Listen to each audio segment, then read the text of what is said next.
செல்ஸில் வந்து ஸ்ட்ரென்த் இல்லைங்க, எலும்பெல்லாம் வலிங்க, கால்சியம் கம்மி. இப்போ வலியோட வந்திருக்கிறீங்க? ஆமாங்க, வலி இருக்குங்க. சரி, இனி அந்த வலி இருக்காது. எத்தனை பேர் என்னோடு சேர்ந்து நம்புறீங்க? இனி அந்த வலி வேதனை இருக்காரு. இயேசு சுகம் கொடுக்கிறார். எத்தனை பேர் நம்புறீங்க? இயேசுவின் கரத்தில் தருகிறேன். உலர்ந்த எலும்புகளை உறுதிப்படுத்துகிற உம்முடைய மகிமை, யெகோவா ராஃபாவுடைய சுகமளிக்கிற வல்லமை மகள் மீது இறங்கட்டும் ஆண்டவரே. Heal right now in the name of Jesus Christ.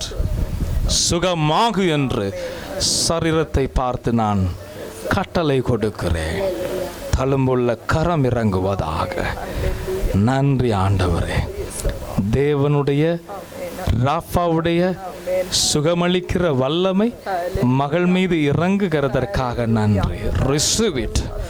தொடும் இயேசு, தொடும் இயேசுவின் நாமத்தினால் ஒரு தொடுதல் உண்டாகட்டும். நன்றி அப்பா, நன்றி இயேசுப்பா, நன்றி. ஒரு அல்லேலூயா சொல்லுவீங்களா? இந்த வலியும் வேதனையோ இவங்க எல்லையில இனிமே இராது. எத்தனை பேர் நம்புறீங்க? ஜெபிக்கும் போது கர்த்தருடைய வல்லமை உங்க மேல இறங்குகிறதை ஆவியில் உணர்ந்தேன். வழியோட வந்தீங்கல்ல, ஜெபத்துக்கு அப்புறம் எப்படி இருக்குன்னு நீங்களே சொல்லுங்க.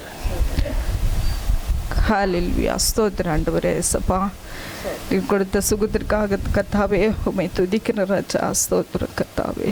எலும்பு இடுப்பு எல்லாமே வலி ஆண்டவரே, இப்பொழுது எனக்கு சுகமாக இருக்குது. திரும்ப சொல்லுங்க எல்லாரும் கேட்கிறபடி. இப்பொழுது சுகமாக இருக்குது, வலி இல்லை. இல்லை, வந்த வழி இல்ல. இல்லை, இந்த இடத்துல வரும்போது வழியோட வந்தீங்க, இப்போ இல்ல. இல்லை. கரங்களை தட்டி இயேசுவை இயேசுவை இயேசுவை மகிமைப்படுத்துங்க ஐயா. God bless you sister. No more sickness. God bless you.